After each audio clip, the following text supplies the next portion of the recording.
অনেকেই জিকির করতে আপত্তি করতেছেন। আপনারা বলেন তো, পৃথিবীতে আল্লাহর পক্ষ থেকে সর্বপ্রথম যে ইবাদত তার নাম কি? কবার পারতেছেন? যখন নামাজ ছিল না, রোজা ছিল না, হজ ছিল না, যাকাতও ছিল না, ওই সময় একটাই মাত্র ইবাদত, তার নাম হলো জিকির। জোরে বলেন, তার নাম কি? আপনি কোরআন হাদিস খুঁজে দেখেন, সব ইবাদতের কিন্তু নিয়ম আছে, সব ইবাদতের সীমানা আছে, সব ইবাদতের সংখ্যা আছে। জোরে কেন আছে না নাই? আপনি রোজা কি সারা বছর করতে পারবেন? কিছুদিন বাদ দেওয়া থাকা লাগবে। জোরে কেন ঠিক কিনা? আপনি কি নামাজ সব সময় পড়তে পারবেন? কিছু সময় নামাজ পড়া বন্ধ করা লাগবে। কার হুকুম? আপনি কি যাকাত সব সময় দিবার পারবেন? বছর অন্তর হিসাব করা যাকাত দেওয়া লাগবে। জোরে কোন ঠিক কিনা? আপনি কি হজ সব সময় করতে পারবেন? হজ করার একটা নির্দিষ্ট সময় আছে। প্রত্যেকটা ইবাদতের সীমা আছে, সংখ্যা আছে, নিয়ম আছে। কিন্তু জিকিরের কোনো সীমা নাই, সংখ্যা নাই, নিয়ম নাই। আল্লাহ বলেছেন জিকরান কাসীরা, মানে সব সময় আল্লাহর জিকির করা লাগবে। জোরে কোন ঠিক কিনা?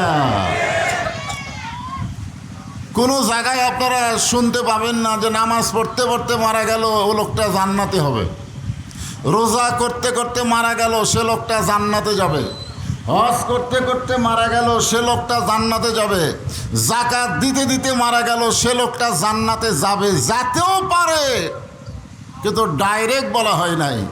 রাসূল বলেছেন যে ব্যক্তি আল্লাহর জিকির করতে করতে মারা যায়, শুধুমাত্র জিকির করার খাতিরে আল্লাহ তার জীবনের সব গুনাহ মাফ করে দেয়। তাহলে সেই জিকির করতে আপনাকে আপত্তি কোন জায়গায়? আর সবচাইতে উত্তম জিকির কি? হ্যাঁ, আফজালু জিকির লা ইলাহা ইল্লাল্লাহ, যার উপর কোনো জিকিরই নাই। আর সেই জিকির করতে গিয়ে আপনারা অনেকে জবান বন্ধ করে আছেন।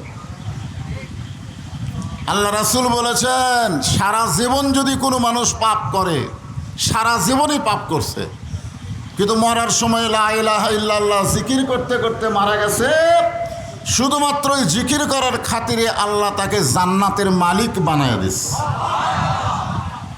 তাহলে সেই জিকির করতে কার কার আপত্তি? হাত তোলেন তো।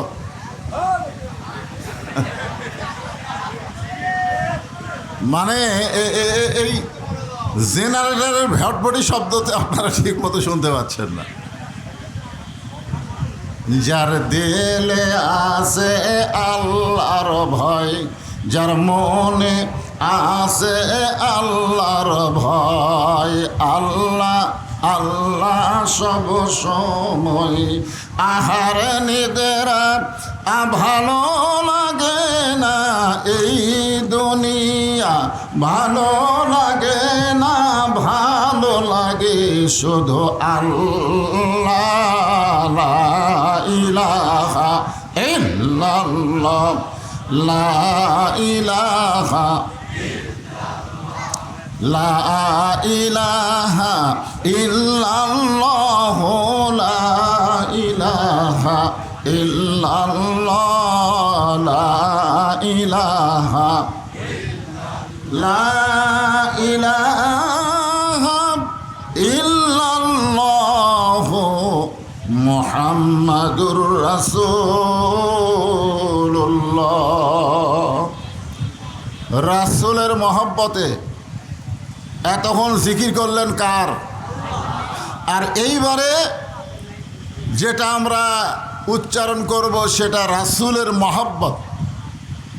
যখনই মোহাম্মদ রাসূলুল্লাহ কলিমার শেষে তেলাওয়াত করেছি, সঙ্গে সঙ্গে বলতে হবে সাল্লাল্লাহু আলাইহি ওয়াসাল্লাম। আপনারা বসে আছেন কোন জায়গায়? হ্যাঁ, জান্নাতে। ঠিকই আছে, কথা ঠিকই আছে। যেখানে কোরআন হাদিসের আলোচনা হয় ওই জায়গাকে বলা হয় জান্নাতের বাগান, রিয়াজুল জান্নাহ, বেহেশতের টুকরা। কিন্তু তারপরেও তো বগুড়ার এই জায়গার একটা নাম আছে, আছে না নাই? এই জায়গার নাম কি?